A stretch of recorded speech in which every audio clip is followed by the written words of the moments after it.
right. Hey everybody, welcome to another terrible podcast by comics. I am your host, Eerie Diamond. Hi.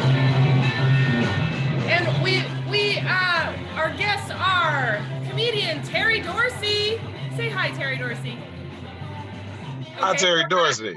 And Corde Snell. Hey, say hi, Corde. Hey, how's it going? That's not Chris Riggins? Not Chris Riggins, you sure? No, that is I not. know. I just catfish is Chris Riggins on all my dating profiles. Yeah, that's just got his you. profile so that they can't. I use his picture and everything, and most of the time they don't even notice. That's what's crazy. They don't even notice it's a different person than the picture. Really sad. That is really sad. All right. Hey, Laura. Thank you for being here. And my dad, of course, and Deneen, who is my unofficial co-host. All right. Let's talk a little bit about you guys. Terry, you want to tell us a little bit about you? Yeah, I'm a comedian, amongst other things, but mostly a comedian, actor, activist, hair model, and all around good guy from Chicago. Now living in the Bay Area. So just, been out here having fun, enjoying life, making people laugh. And that's one of my favorite things to do. So that's me in a nutshell. Cars and comedy. That's all it is. Terry, I'm so sorry. I had no idea you were also a hair model. I would have introduced that as well. Yes. I had no Yes, idea. I've been on multiple men's hair care products for regrowing your hair. I've never lost my hair, but it looks like I might have. So it looks like I'm like stage 3 growing it back. So they use me as like an after picture most of the time. Oh my God. I could definitely see that. I could definitely see that, Terry. It makes so much sense right now. Let me make the face. Let me make the face so y'all can recognize it. Oh my God. Corde, would you? You never seen that on the side of the box? Terry, now I'm actually believing you. Hold up. Were you on part of the kids back in the day? Was you on the S curl? I did. Yeah, I had a Duke bit? campaign. I had a Duke campaign in the late 90s. How did Did I ever see you on the Hair Club for Men? No, I couldn't get that gig. I tried real hard to get that one. I couldn't get Hair Club for Men. That's a big client. You gotta. You almost really need hair plugs. Now if I take the lining like back down to here, they probably accept it. Laura, I'm so sorry. This show's already off the rails. I'm sorry about that. Deneen, he was on the Hair Club for Men for Black people, but that was only wave grease. And the S curl. So it was excuse me, Corde, is pomade. Thank you very much. It's pomade in the Jerry curl. My bad. I'm Jerry from curl the day. All right, let's come back. Let's bring it on back. Corde, why don't you tell us a little bit about yourself? How many jobs do you have? I got. Well, okay. Let's see. So I'm a teacher. You're doing Uber Eats right now. I'm just eating for myself. I used to do Uber. Then I got the beautiful job of teaching.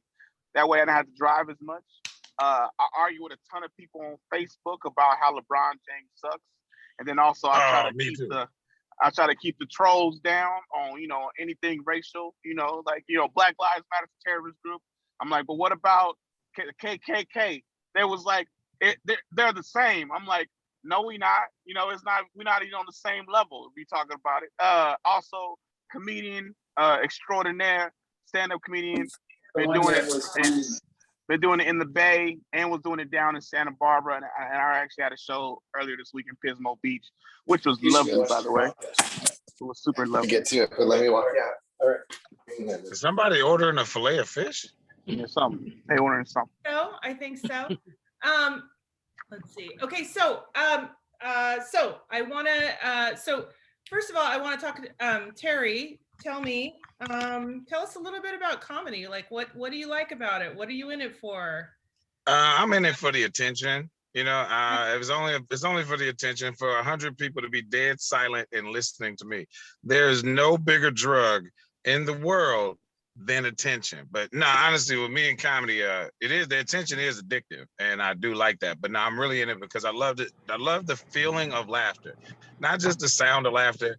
I like what it feels like to have 100 people laughing in my direction. That's just pure joy raining down on you. And I love to be able to like spontaneously make you combust with comedy. So, due to that, I host a lot of comedy shows here around the Bay Area, as well as, of course, I'll be performing tonight at Neck of the Woods at 7 and 9, I think. I know the first show's at 7. But yeah, originally from Chicago, been doing comedy about 8 years now in totality. Yeah, had a couple TV appearances, had, a bunch of background work and all. That's why I look familiar. You've also seen me in the background of all your movies. Now, I'm not only a hair model, I'm also background in most of your commercials and movies. So if you've seen me before, it's probably you don't remember where. Okay. I'm one of those guys. Okay. But that's not good, because if you ever end up in a lineup or something, they're going to be like, that guy looks super familiar. I think that's the guy. You don't want that. Eerie, funny you say that. That happened to me one time. We were Somebody's just kidding. Yeah. Some lady's bag got snatched. It was like a laptop bag. They pulled our car over. It was me and 3 other guys, and they made us get out of the car. No joke, just like in the movies. They rolled up with the bright light in our faces so we couldn't see who it was in the car. And I was like, I look too familiar to not go to jail tonight. This is so fucked up. I'm going to jail. Terrible. I'm so sorry. But I did see the shadow kind of doing like this, and I was like, I know she's trying to figure out where she knows me from. That's what I could see, just a shadowy figure. But yeah. Like, oh God, let's hope she's not an ex, because she's gonna finger me anyway. Yeah. She's like, oh, that was that dude for sure. That dude's an asshole. Yeah. You know what? Like that.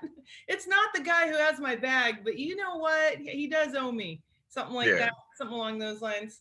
Yeah, thank God none of that happened. But yeah, I was scared. I got a familiar face. People walk up to me all the time, be like, hey man, how's Leroy doing? And I don't know any Leroys, and I just play along like, oh man, he's doing great. Last I heard, catch you later, Wow. Really, Terry? You don't know any Leroys at all? Oh, that's just prejudice. You think because I'm black, I'm supposed to know all the Leroys, Eerie? I know a Leroy. I just was curious. Only Leroy I know is Bruce Leroy from Last Dragon. That's the only Leroy I know and respect. Oh, Terry, no. Oh, and Leroy Jenkins. That's the only 2, but I don't know either one of them personally. Yeah.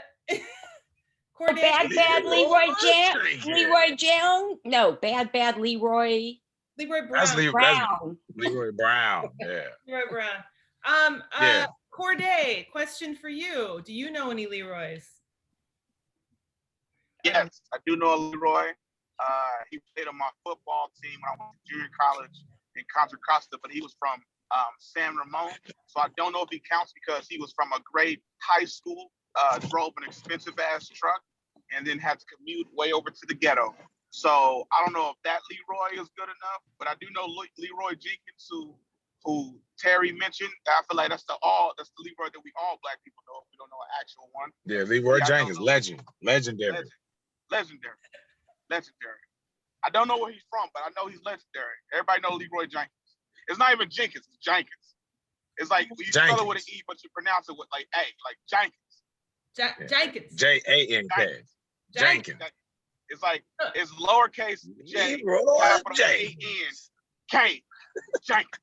This is the problem with comedians. They can make a bit out of anything. That's the problem. You're like, well, let me do this. I love it. Start going. I love what you guys can do. I don't like that about us. But it's absolutely true.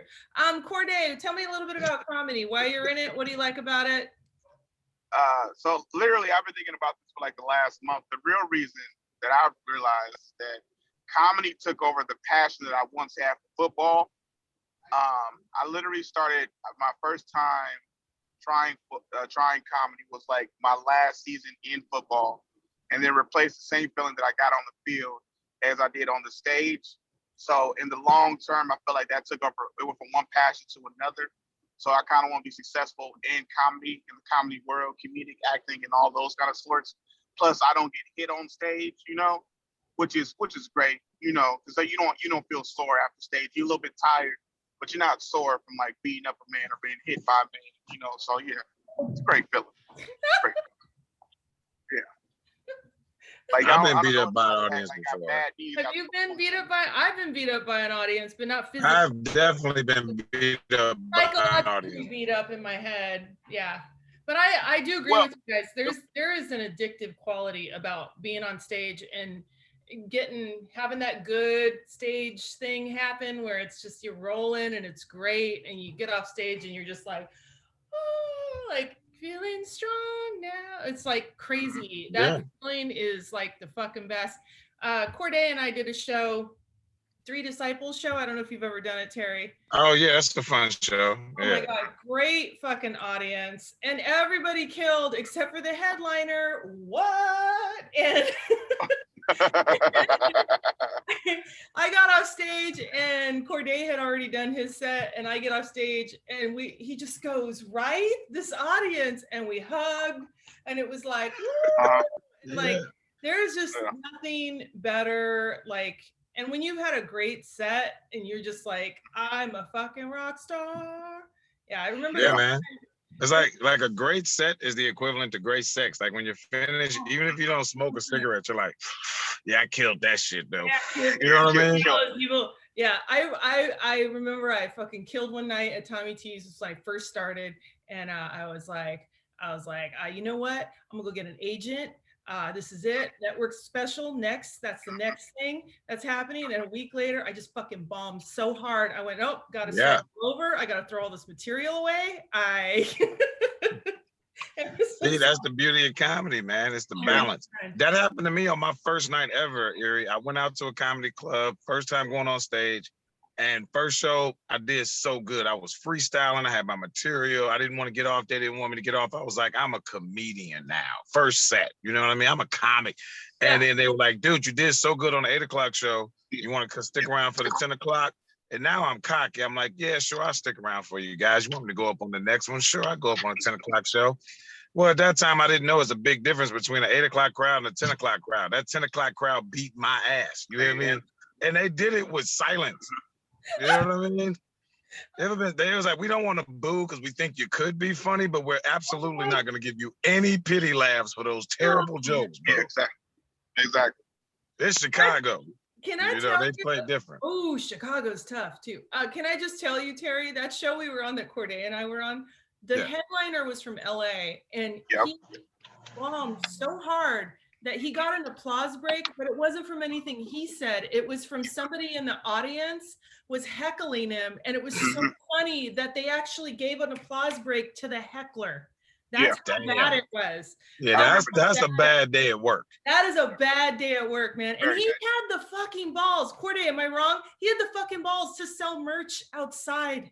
Who is it? Stop holding back. Who was it? I do not remember who it was. He was that bad. See, and that's what I try to explain. That was fucking crazy. I try to explain that. Oh, go ahead. I don't remember who it is, but I'm not going to tell you his name because if I go to Arizona, he said he would help and connect me with places in Arizona. So I will not reveal this name. Hey, man, if he was willing to sell merchandise after bombing, it's okay for us to talk about it. He celebrated that bomb, and it's okay. It's okay. Exactly. I will tell you this. I will tell you one thing that bombing does for you. It makes you just a little bit scared every time you go out, even if you are hyper confident. I've noticed that if I'm too confident, I don't do well. I have to be a little scared, just a little scared when I go out there. And it helps. It helps you just push, for me anyway, but definitely. Yeah. Just a little. I get too confident and then I mess up my whole prep for the show that I normally do. Like I get too confident, but I'm not gonna write up my jokes. I'm gonna go up there, I'm gonna wing it. And like those first few minutes is rough.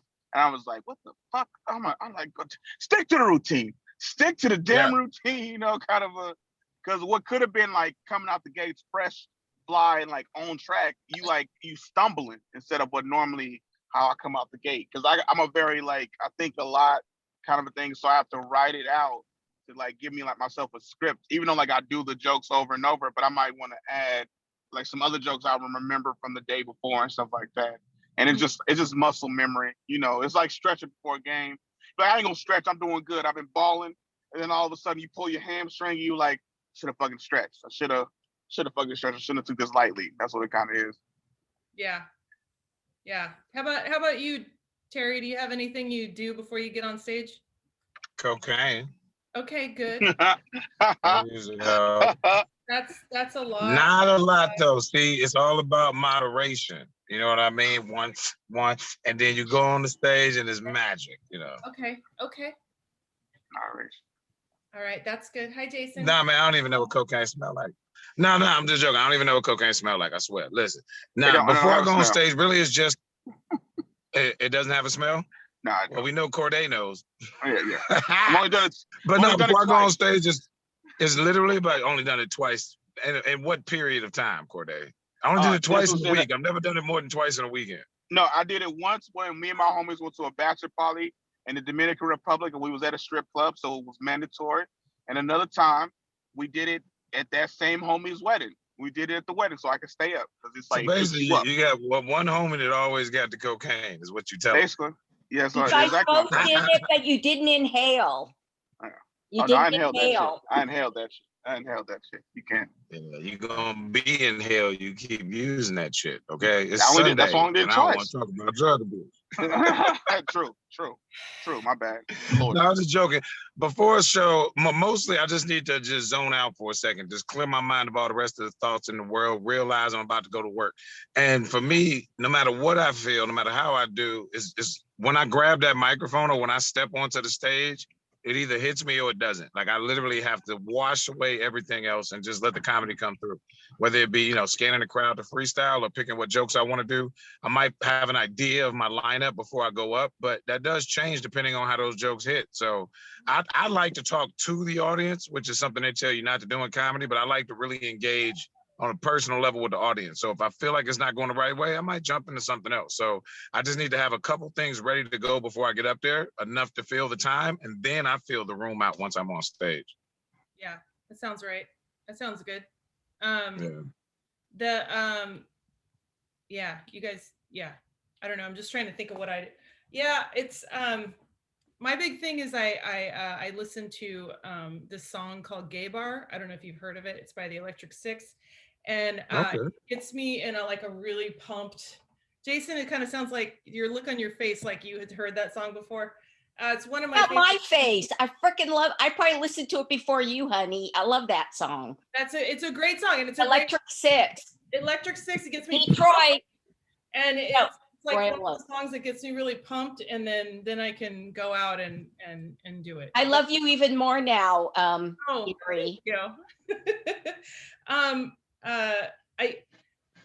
Oh my God, I have so many things I want to ask you guys. Any movies on your credit? Terry, I know that you've done a little bit of movie work, a little bit of film work here and there. Yeah, I've worked on some films. You know what I mean? I can say that much. And I got a chance to work on this at a barbershop too. Jesus. All Night and the Day, as of recently, that was on Netflix. It came out last year. It was kind of cool that came out during COVID because I was like basically on the trailer. So I got inboxes from everybody. And I was like, that's about as long as I'm going to be in the whole movie, as long as you saw me in the trailer. But I did make the trailer, so I'm excited about that.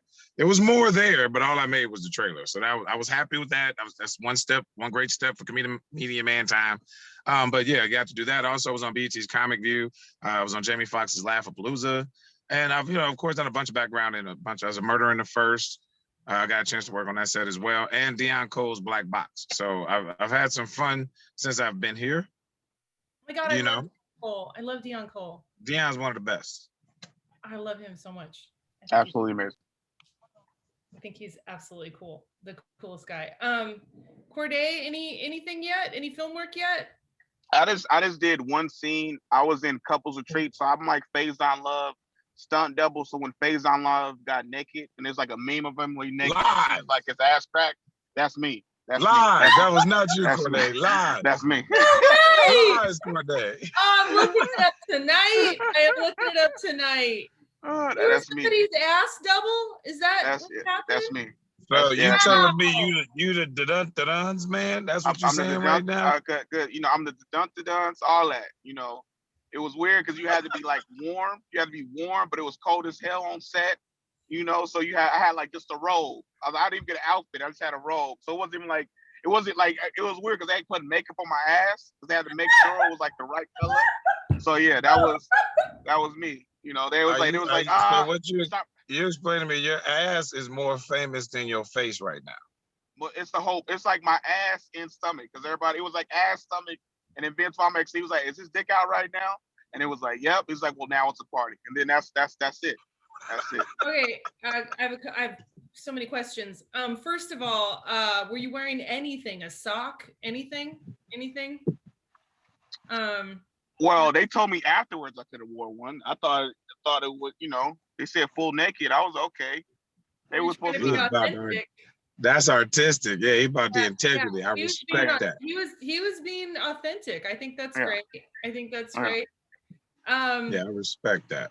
I don't I'm learning so many things. I had no idea you were an ass double. I had no idea you were a hair model. I did not know this. I feel like I'm meeting you guys for the first time.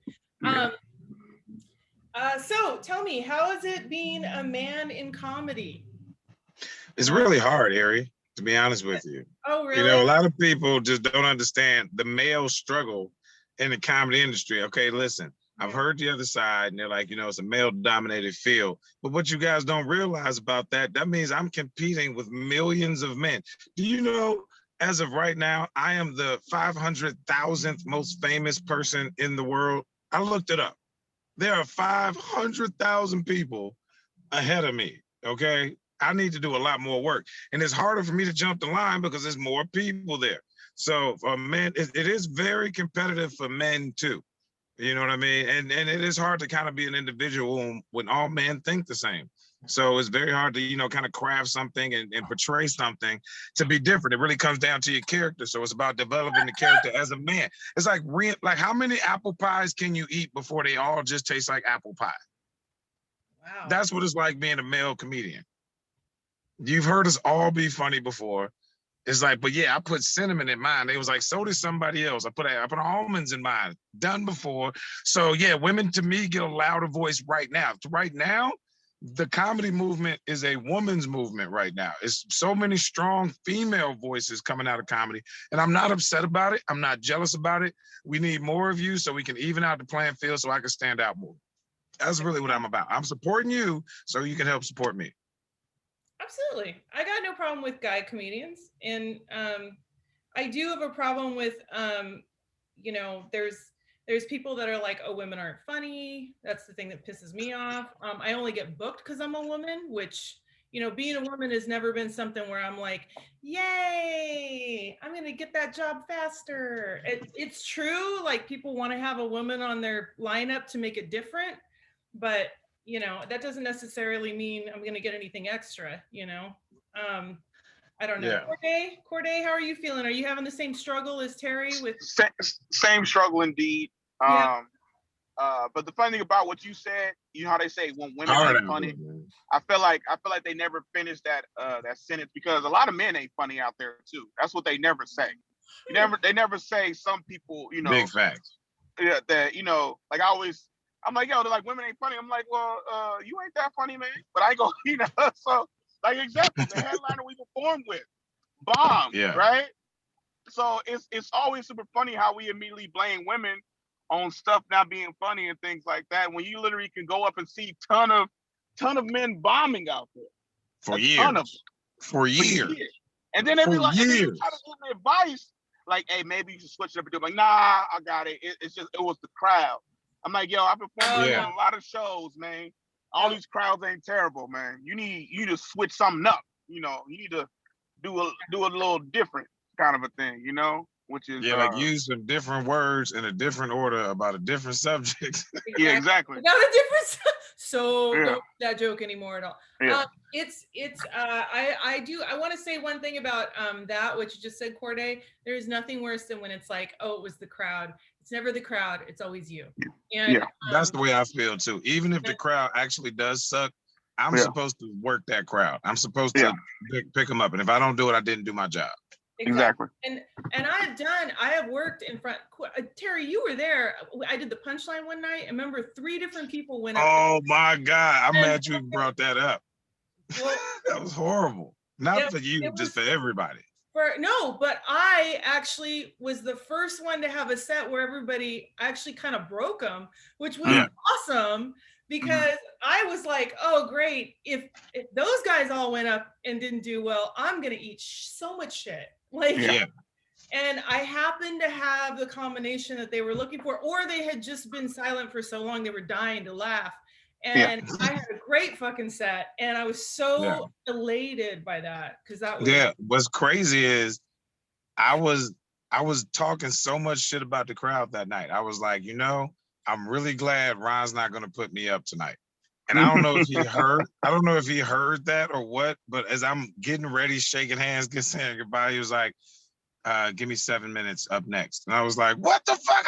Why tonight of all nights? This place sucks in here. You never put me up. Now you're gonna put me up to the whole room. And you're right, it was only a couple people that broke the audience that night. Yeah. But yeah, it is fun to win when the crowd is tight. That's what really makes you feel like a comedian. Yeah. It was actually, that was an awesome. I'd never actually even performed at the Punchline yet. So the fact that I got to go up there and break that crowd was like that's awesome. always great. It's super hard to get up at the Punchline too. That's why, especially if the crowd's not doing well. Like usually if a crowd's not doing well, I'm just like, this gonna be good. They don't even know what's coming. That's usually how my reaction is if the crowd sucks and everybody's not doing too well. I'm like, I'm gonna bring some energy up there because I'm a big dude. So a lot of people don't expect me to come up there and bring energy. Like you never expect a lot of energy from the big guy. There's always the skinny dudes who usually think they are, but they usually doing that dry humor comedy. And then it don't be, sometimes it's hit or miss. And then Corde, you had me when you were a vegan. The first show I saw, you were so different and original that I was just like, I love this guy. Yeah.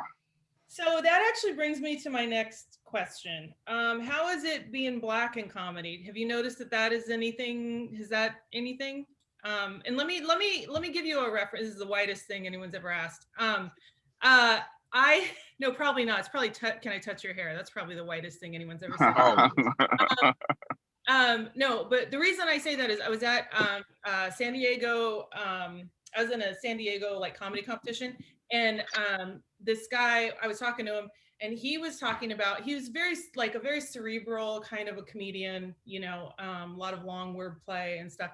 And he's a Black guy, and he was like, yeah, it's funny. People say stuff like they want me to be more urban. They want me to be more Black. And I'm like, well, you look pretty Black to me. I don't really understand. And he had that thing. And I'm just curious, have you ever run into anything like that, Terry? Well, I think in general, I'm probably the least threatening 6-foot Black man from Chicago anybody's ever seen. And you can probably all attest to that. I look like I'm going to help you across the street, not rob you, so, it comes off as a little bit weird, sometimes, but honestly, for the most part, I've played both major circuits. I've played the mainstream circuits and I've done the urban rooms. And when I look at the back and forth or the dichotomy between those two rooms, I think that they both have their strong suits, and I've been able to pull from each. And so for me, I think it's a little different because I like playing both sides of the room anyway. I'm Republican and Democrat. I don't care. I'm on both sides of the aisle. I'm in the middle. So for me, I don't think as much. Maybe some things might have been easier because people just think Black people are funny. I will say that. I just think in general, if you looked at a lineup and you didn't know any of the comics, but it was 2 comics that were Black on this lineup and no Black comics on the other lineup, I'm pretty sure we'd all pick the one with the 2 Black comics. I know this. I know we would. It's scientifically proven. So, people just think Black people are funny. So I do think I get more opportunities, a little bit more opportunities from that. But other than that, no real pushback. People just think Black people are funny. Yeah. Okay. Yeah. Okay. Corde, how do you feel? You what is it like being Black in comedy? What you got? Being Black in comedy. Well, as Terry attested to it, Terry's 6'4", I'm 6 foot, and I'm over 300 pounds. So I gotta be disarming as soon as people meet me. I gotta be super nice, super cuddly. Gotta be a teddy bear, just to be not that big Black mad guy all the time. And then also, you could never have a bad day. Yeah, never have a bad day. It will ruin you, which is always a fear of mine. Oh my God, did you hear about Corde? What he did? And now I'm blackballed. So you choke one comic at an open mic. You choke one comic. You got 100 open mics. And then one dude gets choked, and then. First of all, you are allowed to choke a comic at an open mic. That's fine. Well, or you punch a guy,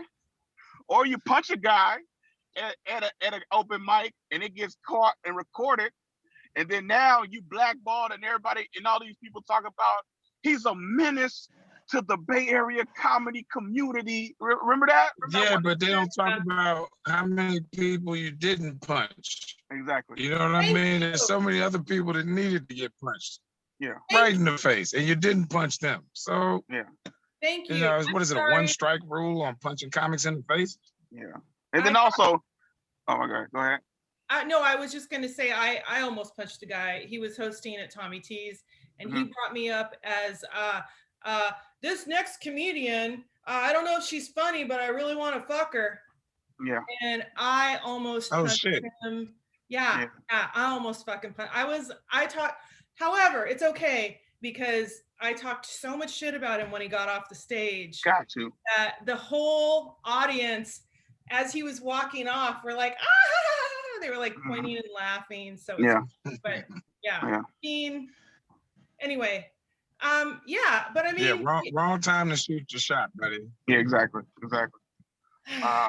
Definitely. And then also like how Terry said it, it's always interesting too because I be hearing like podcasts, listen to stuff, and then white male comics sometimes be like, it's really hard to get booked. It's a white male comic.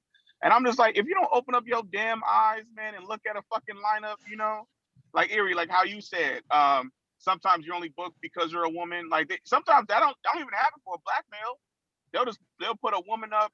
So it's like we kind of relate in the minority when that happens, and they'll make up excuses like, man, they keep booking all these black comics. I'm like, yo, there is one spot for a black comic on a like a roster of 7.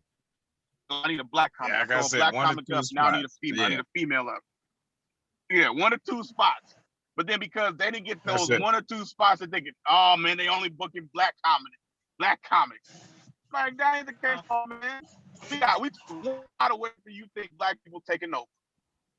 Yeah, no, you know what else is crazy? I don't know if you dealt with places, this. Have you dealt with this? Either one of you guys, where you got booked on the show, you own the flyer, and you never talked to anybody about it? Has that happened to either one of you two? You just found out you were on the show because you looked at a flyer?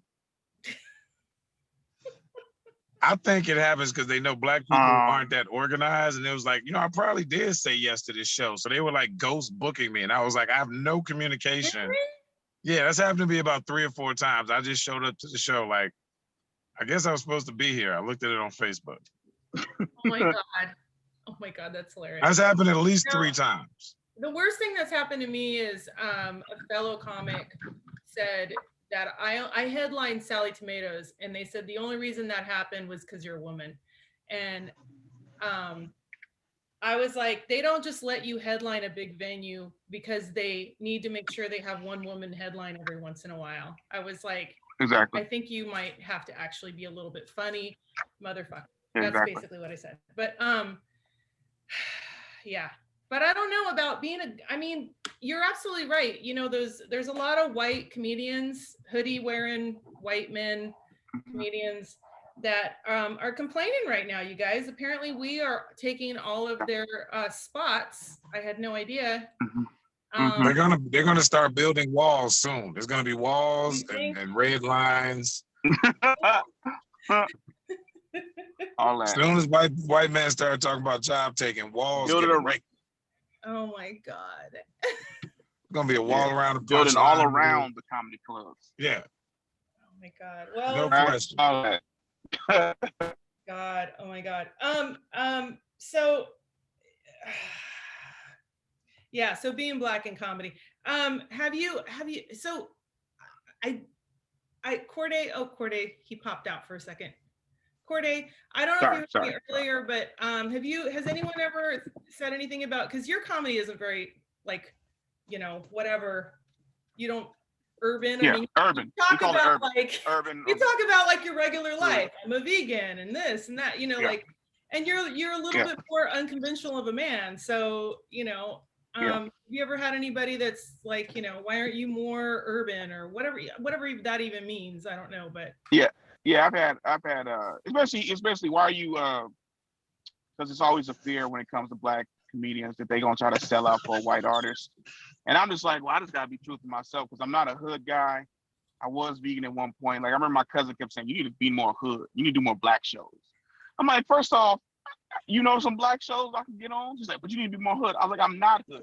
Like, I'm not. I gotta be true to self. Like I can't be, you know, everybody wants you to sometimes be like, it's either like you Cat Williams or you Kevin Hart.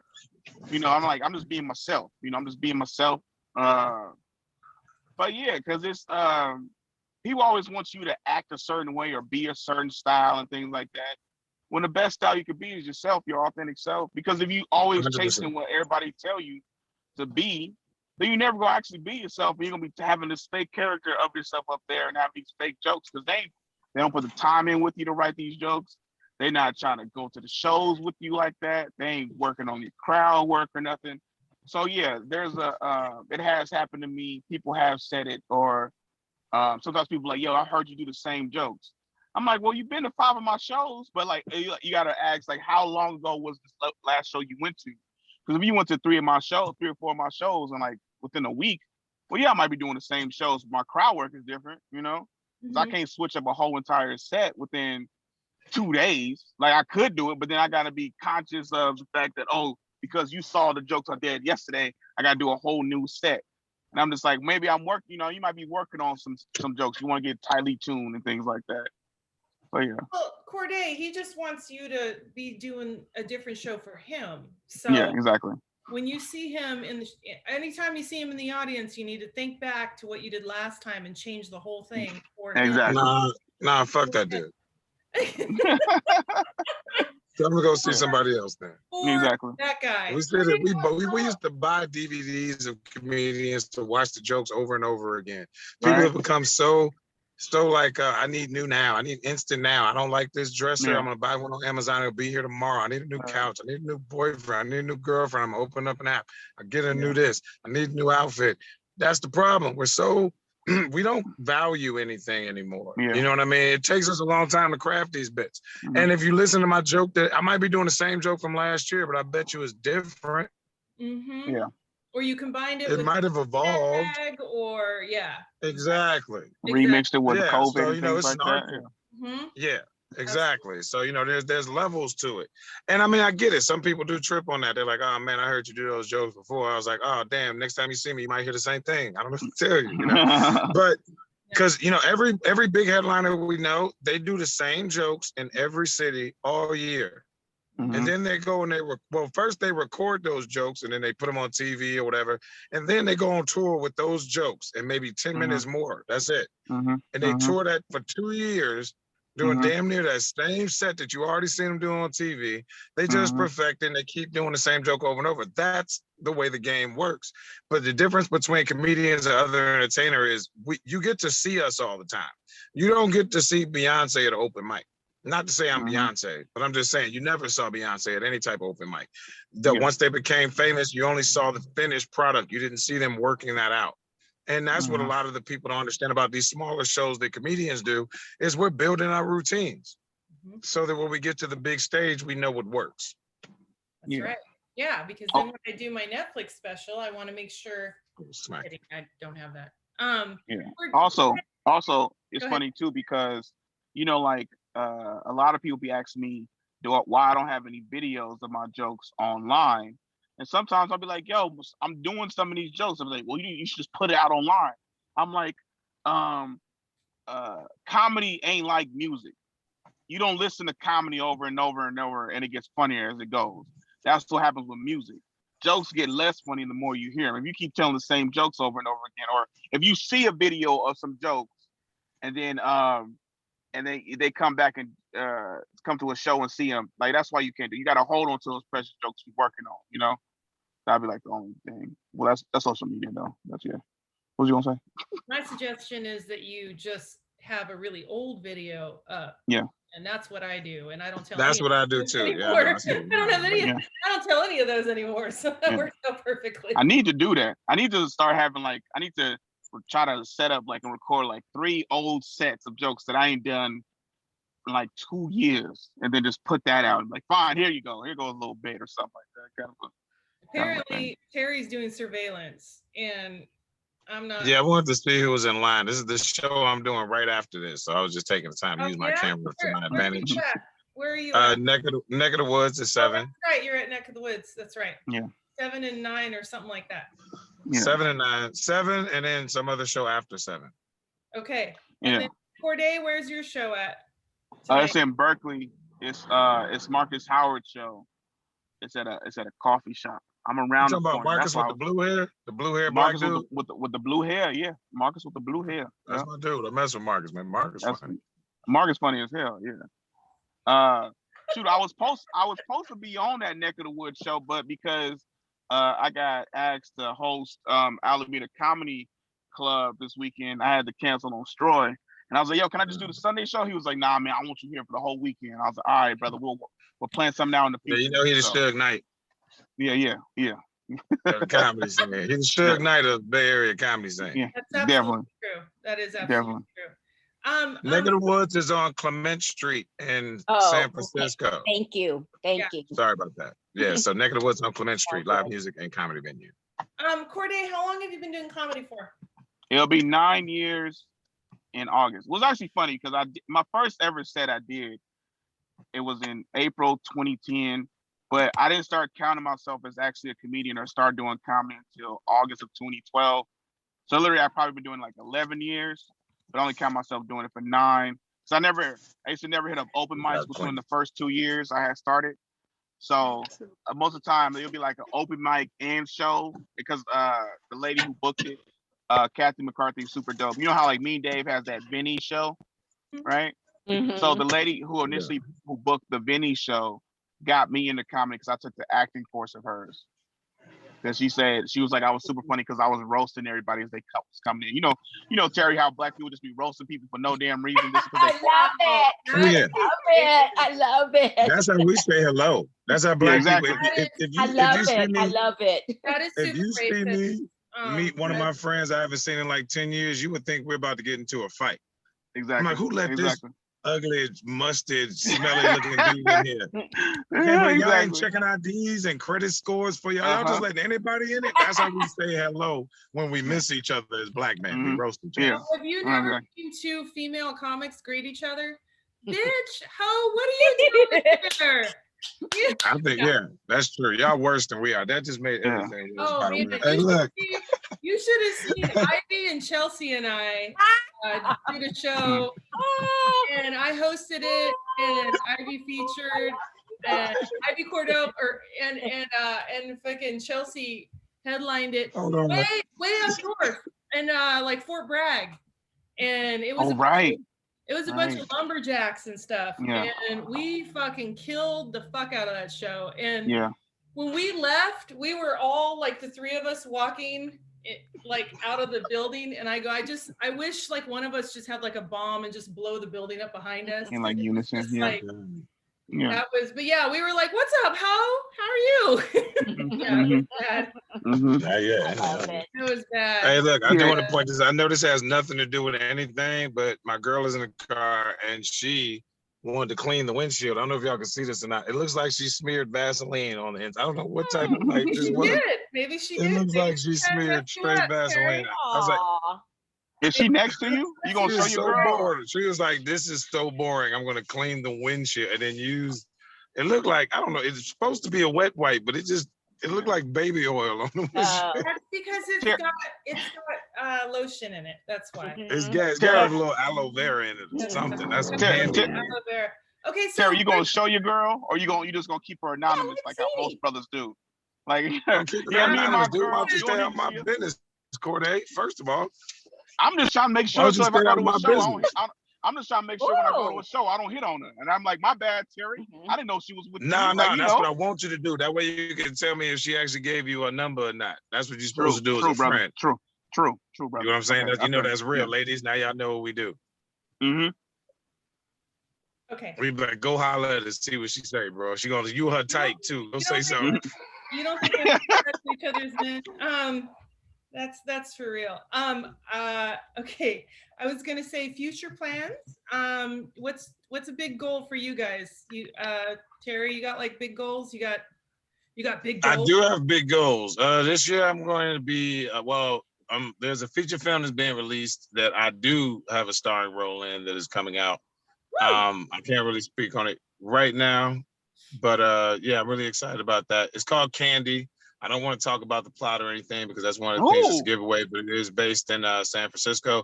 And I'm also have a web series that we just wrapped on 2 weeks ago called Rent Check. And that'll be a web series. It'll be out on YouTube, but we spent quite a lot of time on that one. We were filming that for a few months. It started like in the middle of COVID. So it's not a COVID web series though. It's a web series about life without COVID. It is. We don't even make any mention of it, so I don't think it's going to be a repeat of what you already saw in real life.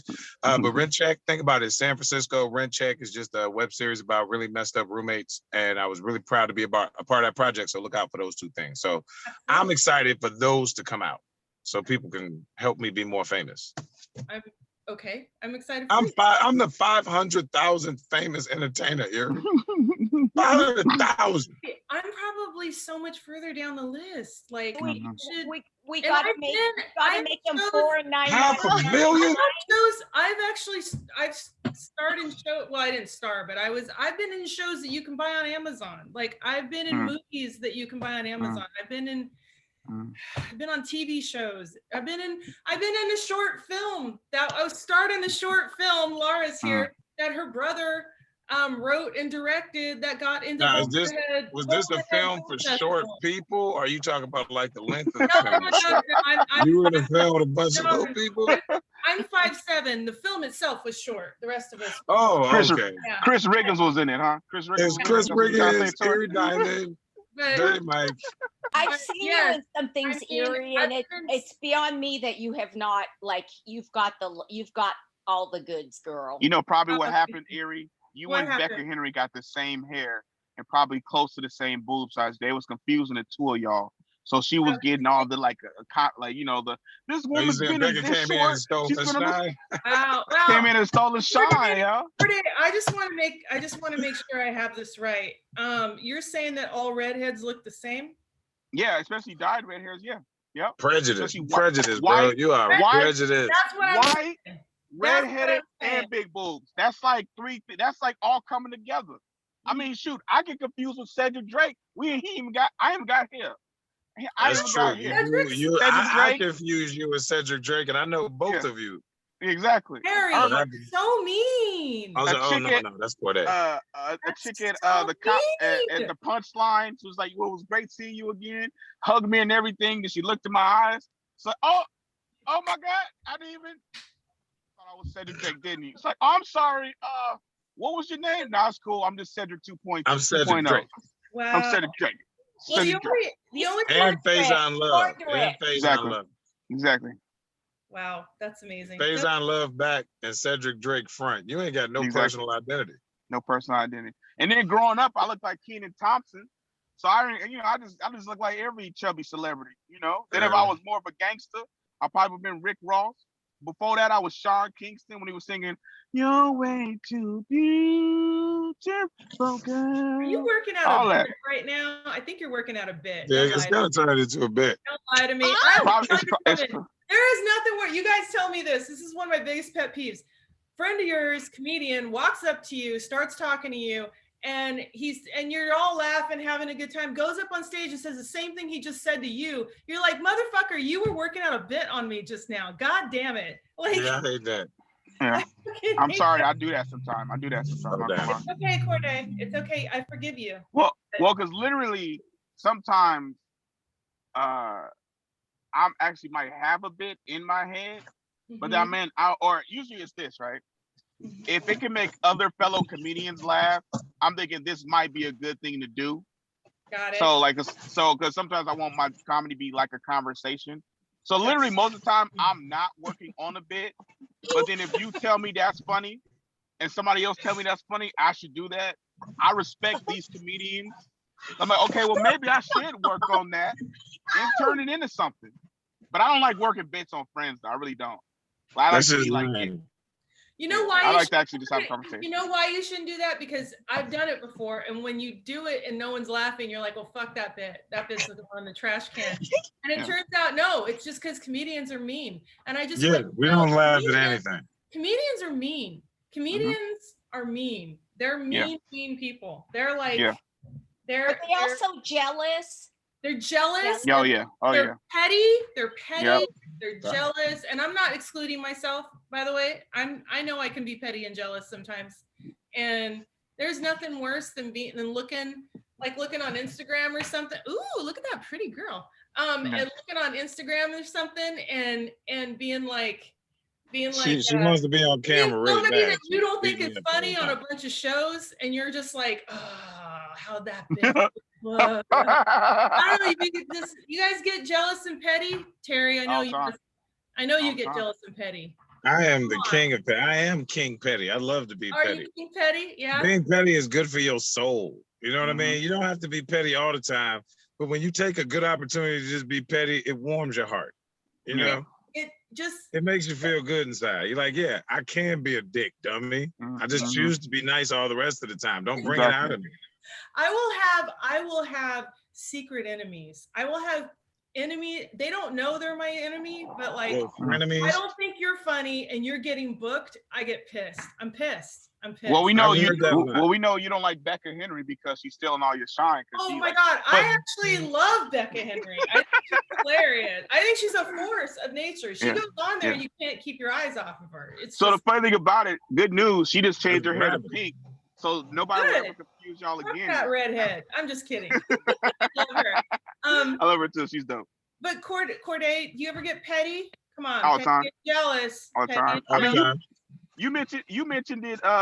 You said you, Chelsea, and Ivy all did a show up in some random spot with all the I was gonna ask. I was gonna ask after the show, who books that show? I want to be on this show, So I mean, sometimes petty.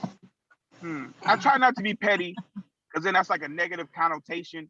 I just get curious of how did they get on this show, or like who should I reach out to do this show? That's how I'm trying to turn it into like positivity. Like hey, I see you doing a lot of shows.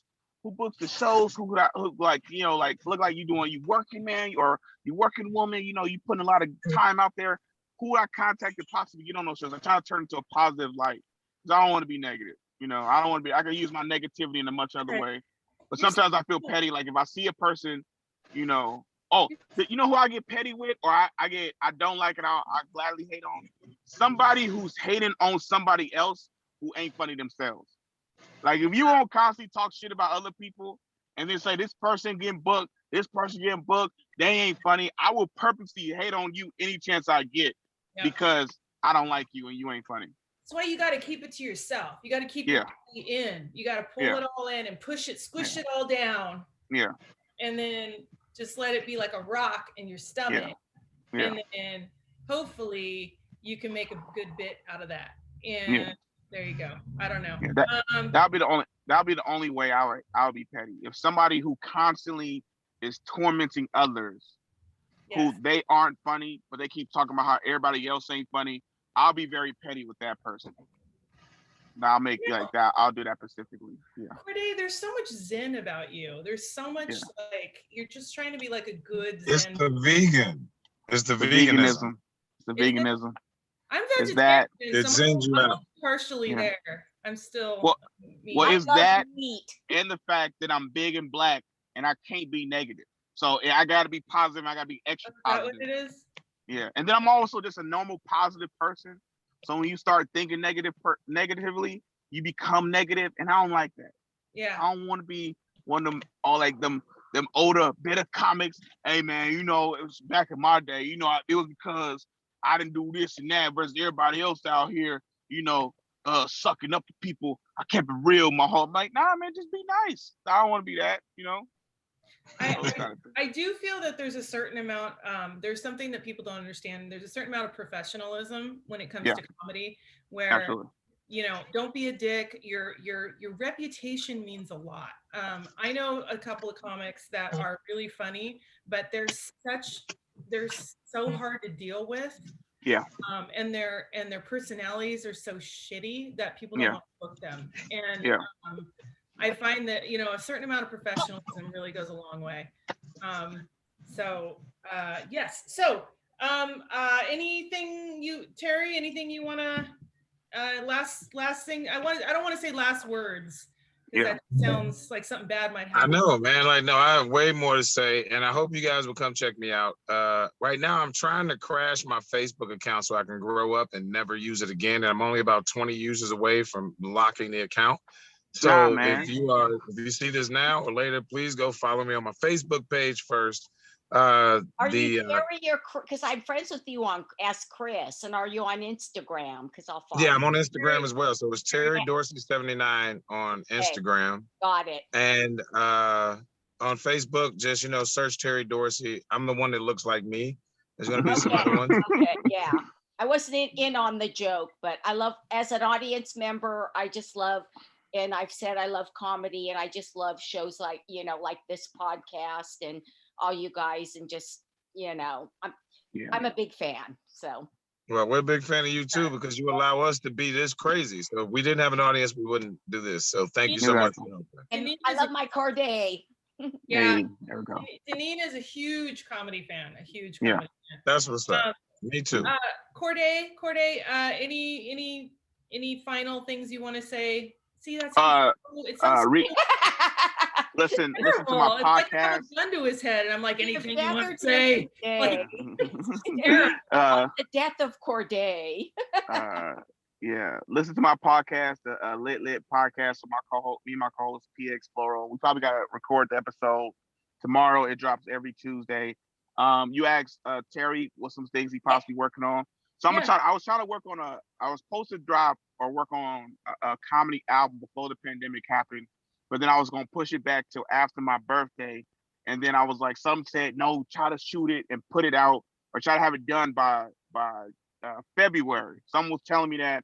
I did listen, so I'm gonna try to work on that, as well as try to work on like another comedy album, just like COVID specifically, because I feel like COVID stuff is gonna get old. We can't talk about it forever. And you got COVID, right? Corde? Yeah, I got COVID last year. Wait a minute, being a vegan, I thought if you was a vegan, you couldn't catch COVID. That's what I heard. Dude, I was staying with my parents. Making fun of them. And my mom's a first responder. So I got it she got it from her job. Oh, okay. I knew it had to be something special, because I knew vegan superpowers won't allow you to catch fire.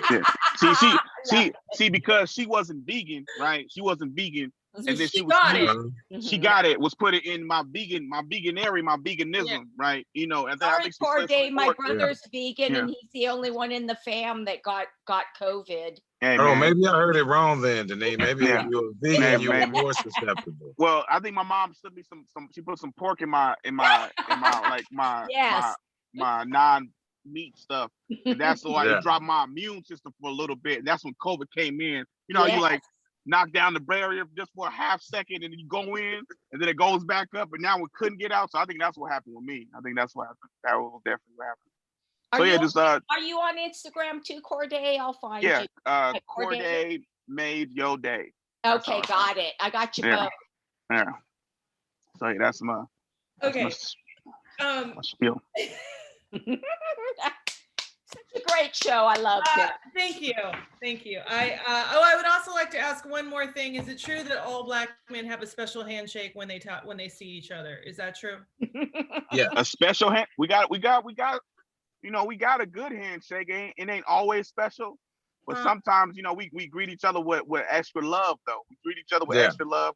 Watch the Key and Peele sketch of like how he shook his hand for every Black folk versus how he did the white people. That's very true. Okay, that's how we walk it up. See that. Love them. Yeah. And then COVID's actually messed us up even more, because now sometimes you go in for the handshake and leave the fist bump last minute. Now you go for the elbow. Right. I'm waiting for I can't wait. I'm gonna just start doing the Wakanda symbol every time. I'm just going, hey, what's up, man? I'm bringing it back to Wakanda. It was like almost preemptive.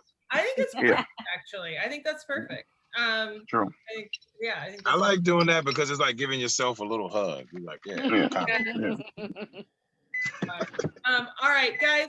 Thank you so much for being on the show. I really appreciate it. Thanks for having me. Awesome show.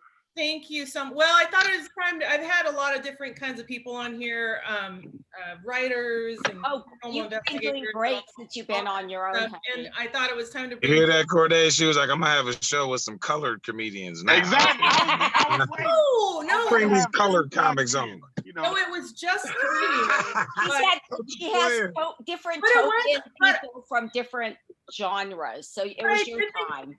Right, but I did want to talk a little bit about, you know, some stuff you guys go through, because I don't know what that's like to be a Black man. Nah, big And you respect. had Thanks for great- having me on. You know, I'm Love just this playing. audience. Yeah, I'm still waiting for the post, like looking for Black men only comedians. I'm still waiting for that post. You know, I'm still waiting.